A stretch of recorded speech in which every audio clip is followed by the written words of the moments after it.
আরে মাথায় হান্ডি ঢুকে যায়নি, আমি নিজে ঢুকাই নিছি। দেখলে তোমরা, একটা কাজ ভাঙলাম, একটা মোটরসাইকেল উল্টাই দিলাম। আমার তো ইচ্ছা ছিল যে একটা বিল্ডিং উল্টাই দিব মাথা দিয়ে মারে। ঘটনাটা কি হয়েছে তোমাদেরকে শোনাই। একটা লোক আমাকে খাবার দিতে আসছিল, যেটা তোমরা দেখতে পাচ্ছ আমার মাথায় ঢুকে গেছে। লোকটা বললো, ডগেশ দাঁড়া, আমি মাটিতে তোকে থালাতে দিচ্ছি খাতে।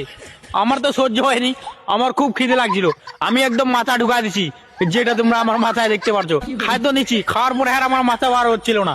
তারপরে আমি ওরকম করে ঘুরছিলাম, ঘুরতে ঘুরতে মারা দিলাম একটা কাছে আর একটা মোটরসাইকেলে উল্টে গেল, কাঁচও ভাঙিয়ে গেল। আমার কি দোষ বলো? আমি তো দেখতে পাইনি, আমি তো না দেখে ভাঙছি। আমি যদি দেখে ভাঙতাম তাহলে লোকগুলো কি আমাকে ছাড়তো? আমাকে তো ধরে মারতো। ভিডিও ভালো লাগলে অবশ্যই ফলো করবে।